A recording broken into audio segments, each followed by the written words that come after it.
அஸ்ஸலாமு அலைக்கும் வரஹ்மத்துல்லாஹி வபரகாத்துஹு.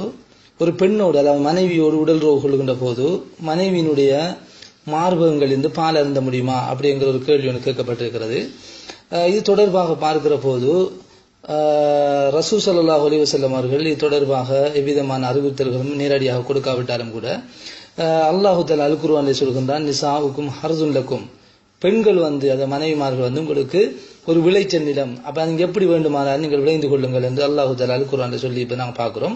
அப்ப தடை செய்யப்பட்ட சில விடயங்களை தவிர எங்களால் செய்ய முடியுமாக இருந்தாலும் இந்த பால் அருந்துகின்ற ஒரு விடயத்தை பொறுத்த வரைக்கும் சாதாரணமாக உடலுறவின் போது நாங்கள் எங்களாலான ஒரு செய்கையின் மூலம் அப்படி எங்களுக்கு வாய்ப்பு கிடைக்கின்ற போது அருந்தினால் அதுல மார்க்கத்தில் எந்த ஒரு தடையும் கிடையாது. ஆனா அதே நேரத்தில் நாங்கள் பால் அருந்த வேண்டும் என்பதற்காக வேண்டும் என்று அல்லது ஒரு ஆசையுடன் நாங்கள் அருந்துவதை பொறுத்த வரைக்கும் இதை பற்றி நாங்கள் மீளாய்வு செய்ய வேண்டிய ஒரு தேவை இருக்கிறது. காரணம் என்னவென்றால் அல்லாஹு ஜல்ல ஷானஹு தஆலா குழந்தைகளுக்கு 2 வருடம் பால் கொடுக்க வேண்டும், ஒரு தாய் கொடுக்க வேண்டும் என்று சொல்லி காட்டுகிறான். ஆமைனி ஹவுலைனி என்று சொல்லி காட்டுகிறான்.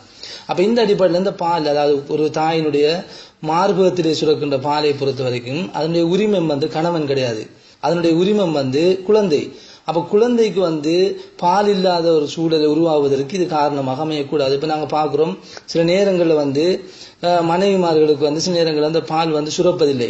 அப்படி சுரந்தாலும் அரிதாக சுரக்கக்கூடிய ஒரு சூழல். அப்ப சில வேளை அவர்கள் மருத்துவர்களை நாடி சிகிச்சை பெறுவதும் அதே நேரத்தில் செயற்கையாக தயாரிக்கப்பட்ட பாட்களை கொடுப்பதை நாங்க பாக்குறோம். அப்ப இதையெல்லாம் தவிர்க்கும் முகமாக நாங்கள் ஒரு விடயத்தை கருத்தில் கொள்ள வேண்டும். என்னவென்றால், அந்த சூழ்நிலையில் எங்களுக்கு ஏதாவது ஒன்று, அதாவது நுகரக்கூடிய சந்தர்ப்பம் கிடைத்தால் அதனை நாங்கள் செய்து கொள்வதில் எந்த தப்பும் கிடையாது. ஆனால் ஒரு கணவன் அப்படி ஆசைப்பட்டு கொண்டு அந்த உடலுறவின் போது தொடர்ந்து இதை அருந்துவாராக இருந்தால் இது குழந்தைக்கு செய்கிற துரோகமாக மாறிவிடும்.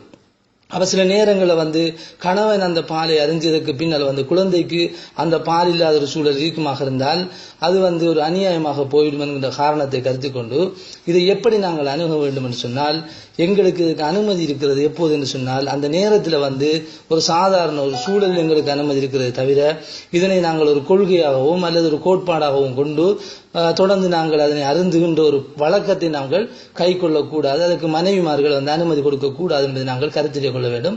அப்படி சில வேளை குழந்தைகள் இல்லாத ஒரு சூழல் இருக்குமாக இருந்தால் அப்படி சிந்திக்க இயலாது. ஏன் காரணம் என்று சொன்னால், குழந்தைகள் இல்லாத ஒரு சூழல்ல பால் உருவாகாது.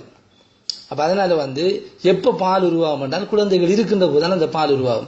அப்ப இதற்கு எந்த விதமான சாட்டும் எங்களால் சொல்ல முடியாது. இந்த காரணத்தினால் குழந்தைகள் இருக்கின்ற போது குழந்தைகளுடைய உரிமமான அந்த பாலை நாங்கள் கருத்தில் கொள்ள வேண்டுமே தவிர எங்களுக்கு நாங்கள் ஆசைகளை இதன் மூலம் நாங்கள் தீர்த்துக் கொள்வதற்கான முயற்சிகளை மேற்கொள்ளக்கூடாது என்பதைத்தான் இந்த இஸ்லாமிய சூழலில் நாங்கள் இன்று ஆய்கின்ற போது ஒரு முடிவுக்கு வரக்கூடியதாக இருக்கிறது.